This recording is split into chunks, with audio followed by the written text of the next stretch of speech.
Hi, everybody. I'm Branden Sewell, owner of Seal Pro Painting and the host of the Off the Ladder podcast. And we exist to help home service business owners learn so that they can lead well and ultimately live life off of the ladder. Today's episode is going to be solo. It's just me, your host, Branden Sewell. In today's episode, I want to talk about some things that are just going on with me, my business. We have a lot of positive things going on. And I just want to share some of those with you and kind of share with you my journey and things that I'm learning along the way of being a small business owner, just like those of you who are listening. So, um, right now we're in a pretty great place. Like, I've got great guys who work for me, and that's huge. I've learned that in the process of growing a business, you have to learn how to manage cash flow. And so I've really learned a lot about that lately, which has been helping tremendously. Um, I've learned a lot about taking on debt, how to utilize it, be smart with it, make better choices. And so that's been pretty key. And then we've also been doing weekly shop meetings, which those have been really great. Plus doing a sales team meeting. Um, I've kind of came from a past where I didn't really like meetings because I thought that like they could be like pointless or excessive. It's kind of like of the mentality like this meeting could be summed up in a text or an email. And what I found is like, of course, you don't want to go overboard with meetings, but meeting regularly has been beneficial for the team. So, um, just to hit on some of these points, just in depth. So, like, obviously, the whole point of this podcast is to help home service business owners who are in the field or who are just, feel like they're spinning their wheels trying to grow their business, learn how to get off the ladder and learn how to just, grow their business and move it along. And obviously, what I'm trying to do is like, I'm not perfect, but I'm trying to share mistakes that I've made, what I've learned along the way, to maybe help you, the listeners, avoid some of the mistakes I've made, make better choices, and get where I am faster.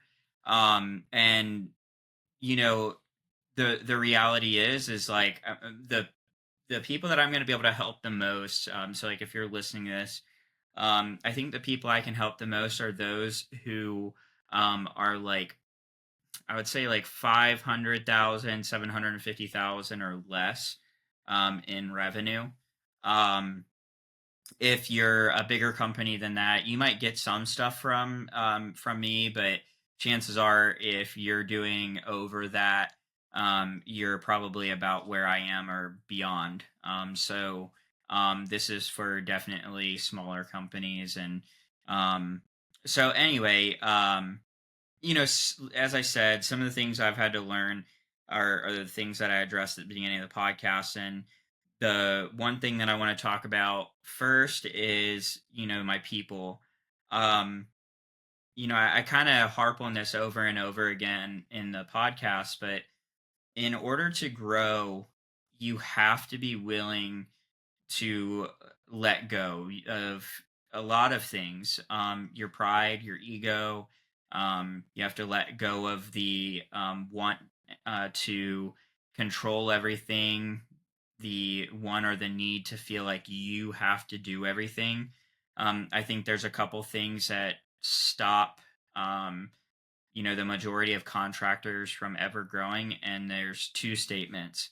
If I don't do it, it won't get done, or if I don't do it, it's not going to get done right. Those two statements hold more people back, I think, than anything else, because you have this mindset that nobody can do anything better than you, and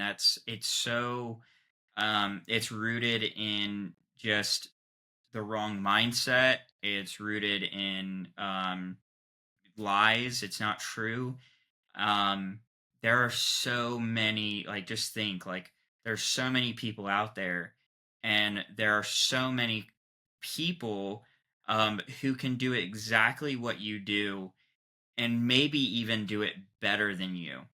And so the challenge is to be able to admit that, and then step aside and realize, like, the greatest thing that you can do as the business owner and as a leader is step aside and then help others fulfill their purpose, and to give them a space and opportunity to do what they do well.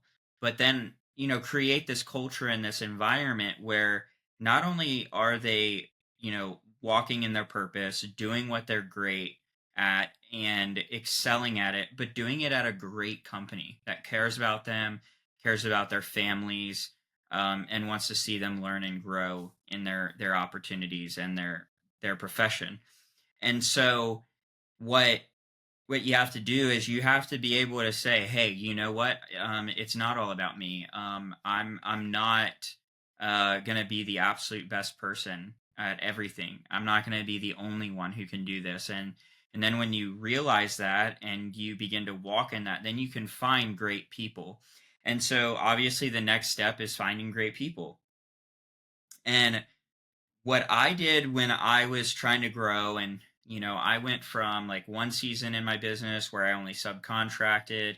I went to another season where I was kind of hybrid. Then I went to like 100% employees, had 13, lost them all, and then I've rebuilt. And through all of that, all the lessons I've learned is you have to become the company that great people are attracted to and want to work for. And so it's not a question of whether great people are out there. It's really more so a question of whether you are attracting them. And this takes extreme ownership too. That's why one of my favorite leadership books is Extreme Ownership, because it's taking away all of these lies and all of these it's taking away your ability to blame shift and say, oh well, I can't find great people because of this, or nobody wants to do this, or whatever, all of the lies that we come up with. And it turns it back on you and says, there probably are great people out there. What am I not doing currently that if I would do or implement would attract the right people? And it's having this mindset of like, okay, I can never arrive. I'm never going to be good enough. So I can always take the blame. I can always take ownership of my business. I can always decide that if I'm not getting the right people in the door, then it falls on me and nobody else. It's not because of the economy. It's not because of the trade that I'm in. It's none of that. It's all falls back on you as the leader and as the owner of your business. So you've got to stop blaming everything else, take ownership, and then start building the business that's going to bring the right people. Because I hear it all. I mean, in the painting industry, I mean, it's like, oh man, like all painters are this, all painters are that. There's no one who's really good, nobody's reliable, and like all of these lies. And all of those lies aren't true. I have great craftsmen who work for me, who love what they do, who take care of our customers, and are just great humans. And so, now are they perfect? Absolutely not. I'm not either. But that's another thing. Is like you have to realize, if you're not perfect, I'm not perfect, then neither are your employees. And you've got to get over yourself and thinking you're, so wonderful, and realize like if you hire people, you're going to hire imperfect people just like you. The reality is you might be a business owner because you're imperfect and you couldn't keep a job. So you went and started your own thing. So you're going to have employees who are not going to be perfect. They're going to make mistakes. They're not going to do exactly what you want to, but that's part of being a business owner. And so you have to adapt and learn how to lead people, and how to manage people and diverse backgrounds and personalities and all of that.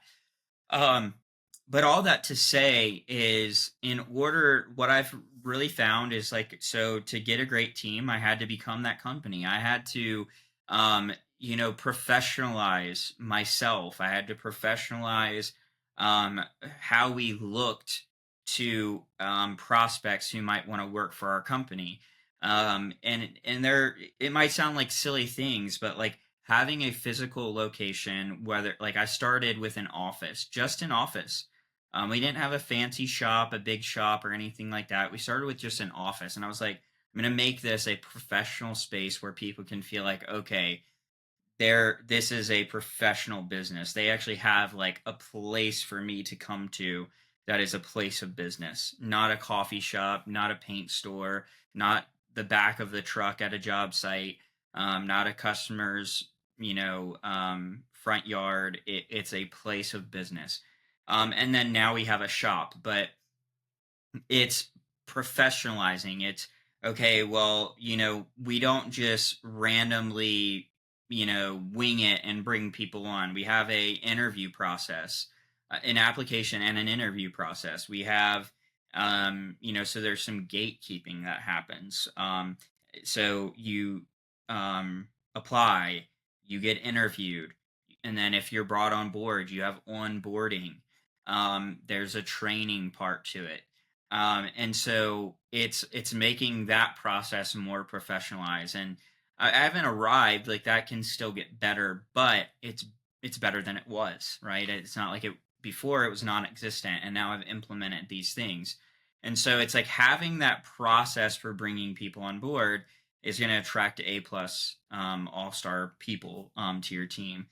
um, and then and then it's taking it the next step. It's like, okay, well, how do we do business? What is our culture like? Do we have a mission? Do we have values? Do we have key performance indicators? What does it look like to win? Can you tell your employees like, hey, this is what it looks like to win? Is there career advancement opportunities? Is there a path for advancement? And do you have that documented? Do you have it written out? Do you have an employee manual? All of that is based around creating expectation. If you hire people, but you're not great at creating an expectation of what success looks like them, or how they can grow in your company, the failure to create that expectation can leave people resentful and spiteful and not want to work for you and leave. And ask me how I know that. It's happened to me.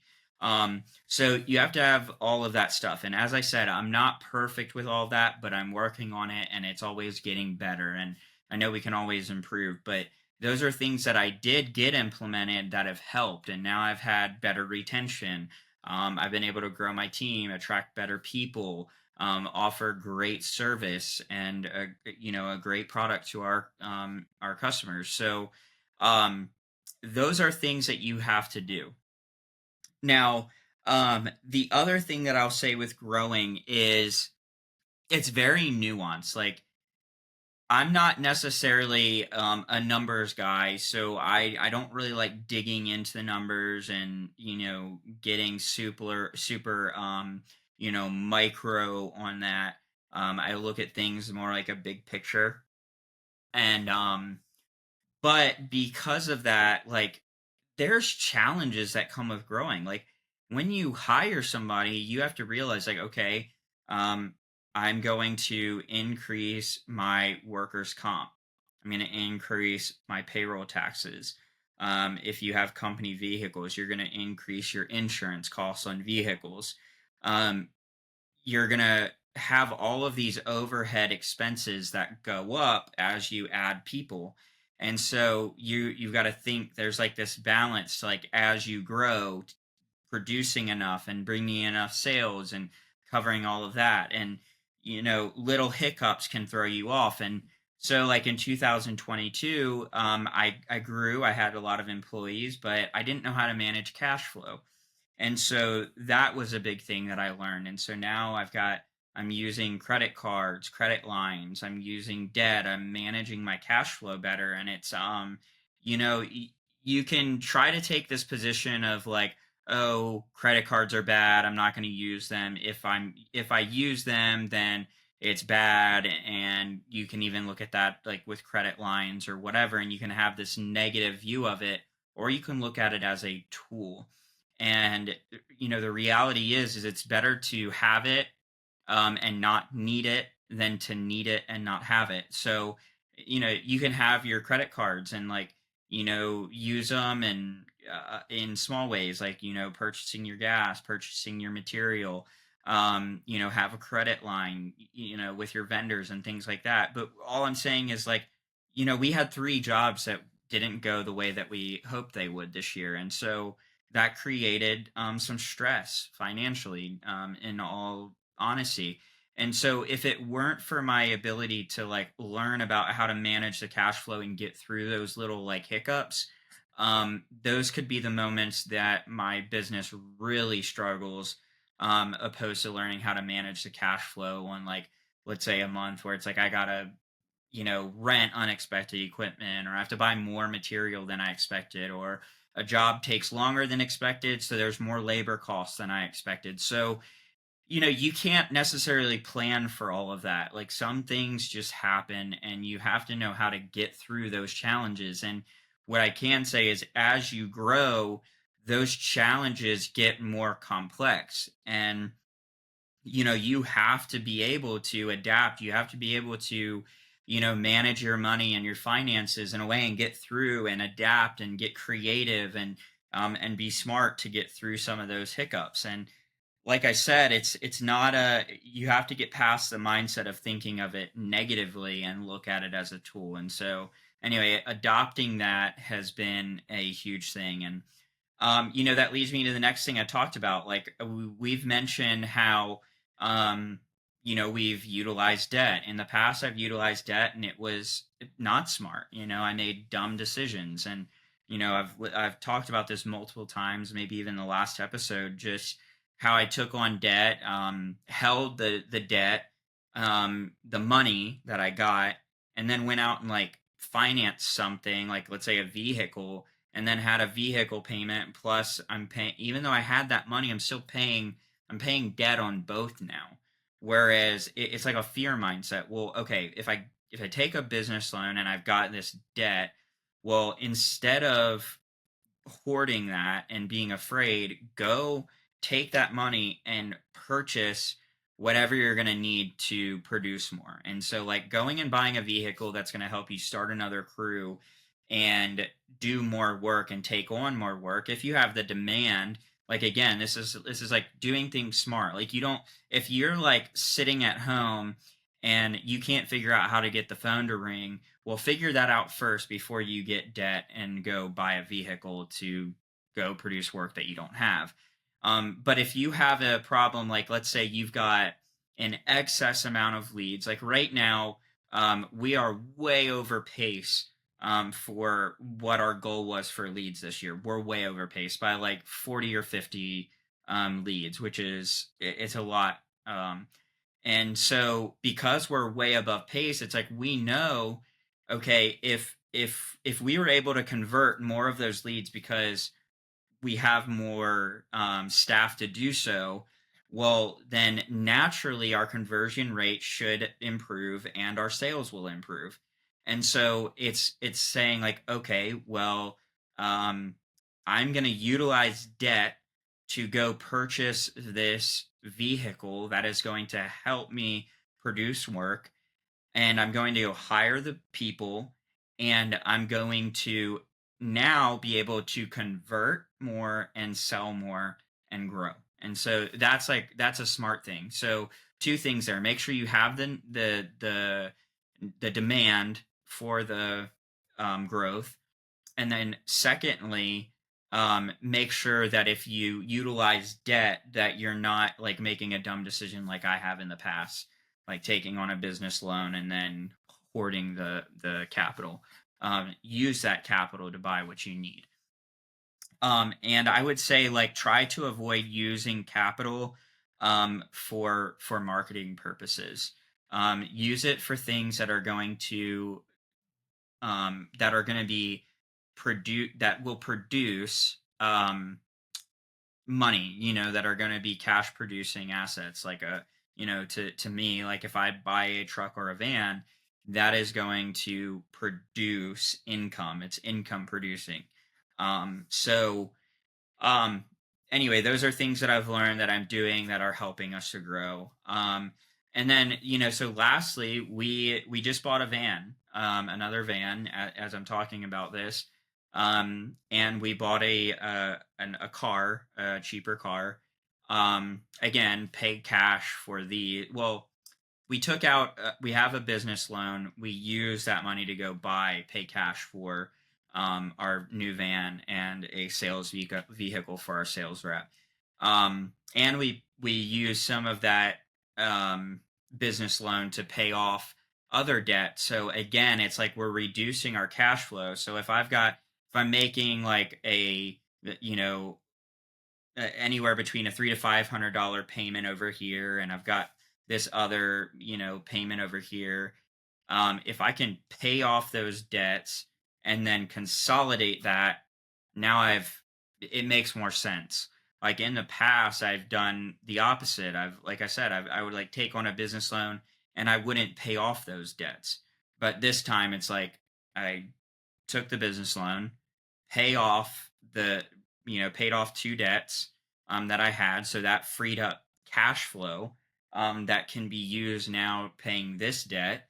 And I went and paid cash for these two income producing assets. They're going to produce income. Sales creates income. That van is going to produce income through production, and paid for those, and now those are going to increase the income, and I'll be able to pay the debt with no problem. And so it's being smart. And like I said, I haven't done it perfectly. I've made big mistakes in the past, but I've learned, and now things are going smoother, um and we're growing. And so yeah, so we bought a van. We're going to get that wrapped next week. We've got the sales car, going to get that wrapped. And yeah, we're going to increase our presence with that in our community. And we're just driving things forward. So with the new van though, let me hit on this. We started selling service contracts probably about a year ago. So we have clients who are on our service contract. So I've kind of been slowly implementing the service contract. Um, but I haven't been pushing it hard because I wanted to make sure that once we push it, we have the ability to fulfill it. What I mean is like have somebody designated to do that work if those service contracts come in and there's visits that are needed. So this fourth crew that I just started is going to be designated to doing interior work, service contract work, and warranty work. So what that'll do, it's going to enable us to sell more interiors. It's going to enable us to sell more service contracts, and it's going to enable us to offer even better customer service, because if somebody calls in and they need there is warranty work that's needed, they're not going to be waiting for us to get other jobs done to come out. We'll just go ahead and send this crew to go take care of that, because they're going to be doing a lot of like small jobs. So our availability is going to be better. So the idea is to utilize this crew for that purpose. So I'm excited about that. We're probably even going to implement like a standard warranty visit. So like instead of just waiting for a client to reach out to us and say like, hey, I need so and so address. Like let's say like we just recently had a customer call in a couple weeks ago, and there was a windowsill on the front of her house, and somehow moisture had gotten around this window, and it was causing the paint on the front windowsill to bubble and peel. And so we went out there and we took care of that for her.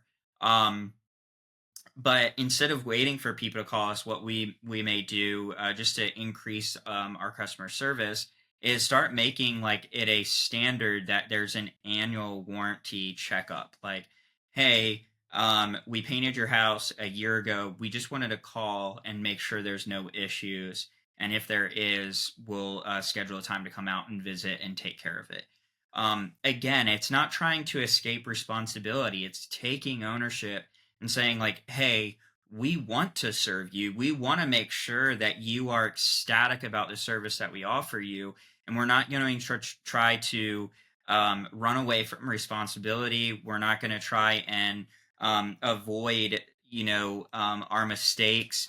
We're not going to try to shift blame. It's like, hey, we want to know if there's an issue, and we want to come out and we want to take care of it. And because I know as the owner, like if we do what's right and if we take care of our customers, then we won't be able to handle the growth that will come, because it's like we live by doing what's right and being those who take ownership and responsibility and just take care of our customers always. And so it's not a matter of like right or wrong. It's just, hey, we want to serve you and we want to take care of that. And so anyway, that's going to be this crew's responsibility, and I'm really excited about it. Um, and so those are some of the things that are going on here at Seal Pro Painting. We're also doing a weekly production meeting in the morning. So we're doing them on Mondays, and the whole team comes together in the shop. I have a few things that we go over on a board. So I have every crew listed. I have the jobs that they're going to be doing for that week or the next 2 weeks. It shows the revenue that will come in for those jobs, and then the total revenue that should be produced every 2 weeks. Um, and then we go over like, are there any callbacks or touch-ups that need to be done, and go over trying to reduce those. We go over material that's needed and planning that out for the week. We go over like, are there any safety concerns, or is there any equipment needs? We're going over reviews and like making sure that we're hitting our targets with that. We're trying to hit 200 5-star reviews by the end of this year. Right now we have 131.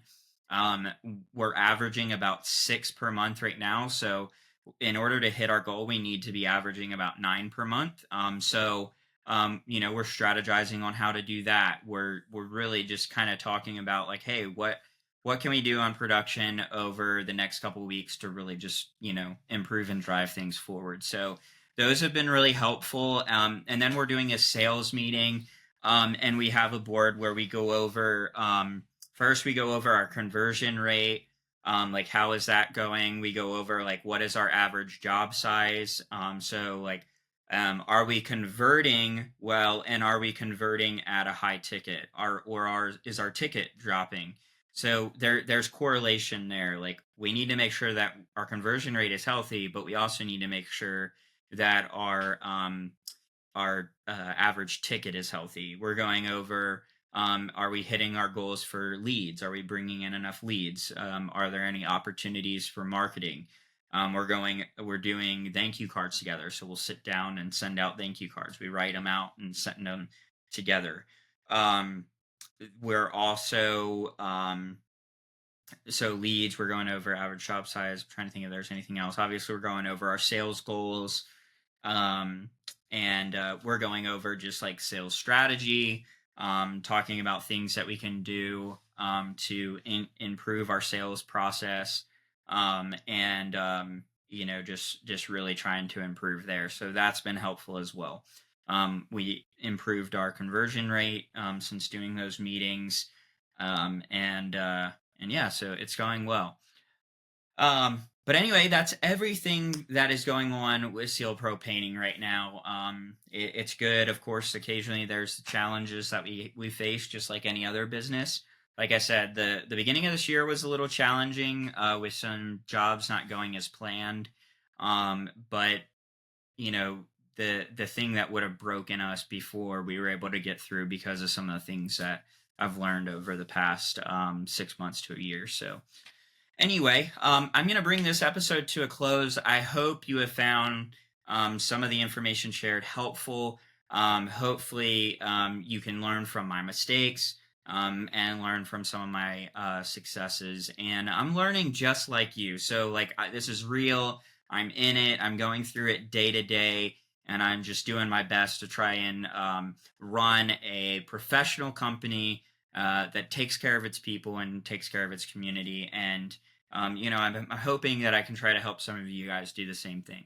Um, as always, if you need resources to help your business to be successful and grow and run more efficiently so you can focus on the things that matter most and working on your business, check in the show notes below. I have resources for you.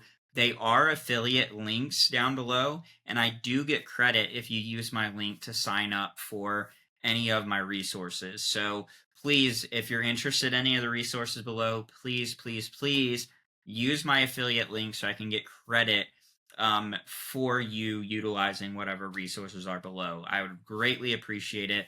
It helps to support me to keep doing this and helps us to make this better over time. Um, as always, if you're watching on YouTube, please like this video, comment below, share, subscribe, all of that. If you're listening on Apple or Spotify, please rate and review the show. And that's it. I'm going to wrap this up. I'll see you guys next time on the next episode of the Off the Ladder podcast.